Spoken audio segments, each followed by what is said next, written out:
This time, we're talking about the right way to practice self-disclosure in an era where people say you should never show your hand. Let's get into it. Never show your hand, and self-disclosure is important. Both of these ideas are floating around at the same time, and it can be genuinely confusing to know which one to follow. One tells you to stay guarded, the other tells you to open up. Both sound reasonable on their own, yet put together, they seem to contradict each other. People who already find life difficult tend to feel especially worn down by questions like this, where there seems to be no clear right answer. But here's the thing, these two ideas are not actually in conflict. When you learn how to use them in the right situations, you can protect yourself while still naturally connecting with others.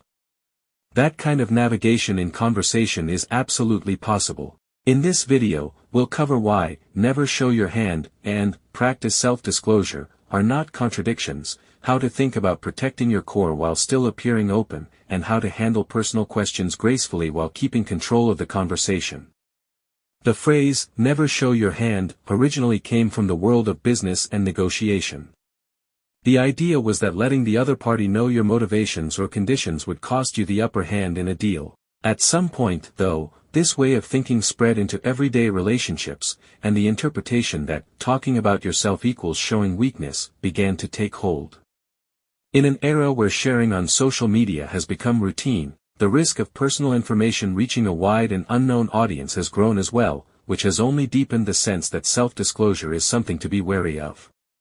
Becoming more guarded is, in itself, a natural instinct for self-protection.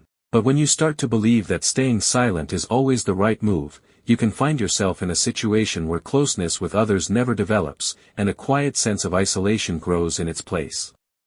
On the other side of this, psychology has long recognized self-disclosure as a foundational part of building trust. When someone shares something about themselves, the person listening tends to feel, "This person trusts me," and that feeling naturally encourages them to open up in return. This is known as the reciprocity of self-disclosure, and it describes the way two people gradually grow closer through conversation. The problem arises when you misjudge the depth or timing of that disclosure. Sharing something deeply personal with someone you've just met can make them uncomfortable, but staying on the surface indefinitely makes it hard to reach any real sense of closeness.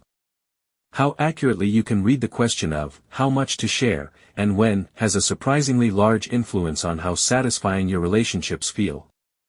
So what does this actually look like in practice? This is where it gets specific. Imagine someone asks, "How much do you make?" If you give them a number, you've handed over your core. If you say, "I'd rather not answer that," the conversation goes cold. What works instead is a third option, a response that feels like an answer without actually giving the core away. "About the price of a car," is a response that isn't a lie, and it isn't ignoring the question either. It deliberately uses the ambiguity of what a car might mean to different people, while maintaining an air of having genuinely responded. It sits in a remarkably useful middle ground. This kind of answer is highly practical.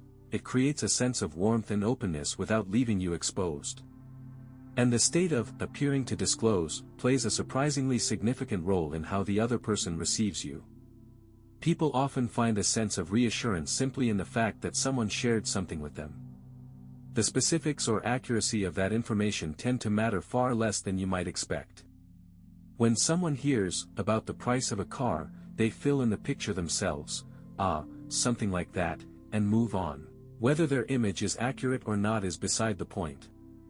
What stays with them is the experience of being told something, and the atmosphere of the conversation softens as a result. Protecting your core and closing yourself off are not the same thing, and that distinction becomes something you can feel through exchanges like this one. Even so, there will always be people who keep pushing for more. In those moments, one effective move is to hand the interpretation back to them. Saying something like, "Whatever you imagine a car costs is fine with me," shifts the responsibility of completing the picture onto the other person. They become occupied with forming their own mental image, and in that moment, the direction of the conversation quietly returns to your hands. This isn't deflection, it's a natural way of communicating. You have the right to interpret this however you like. Control in a conversation isn't about volume or forcefulness. It's about being the one who determines what happens next. Reclaiming that position without making a scene is a skill worth having. If the questions keep coming, responses like, maybe a used car, or something in the sedan range, introduce specific sounding language while simultaneously widening the range of possible interpretations. The word used alone can mean anything from a few $1,000s to several $100,000, depending on the make and model. By leaning into that ambiguity intentionally, you give the impression of offering detail, while in reality committing to nothing.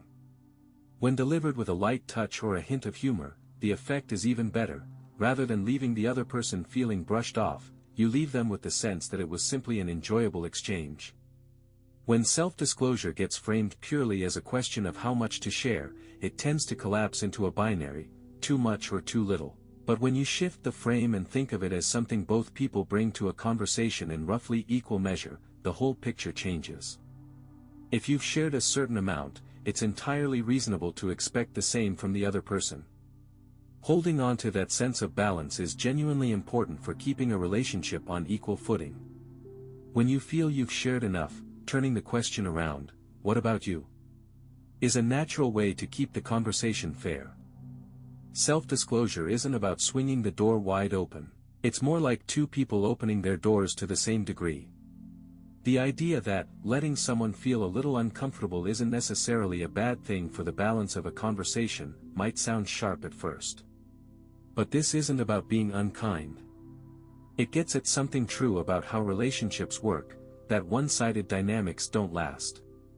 When you're always the one answering and the other person is always the one asking, you gradually become a source of information rather than a person in a mutual relationship. Being locked into that role in your personal life creates a kind of slow, quiet drain on your energy.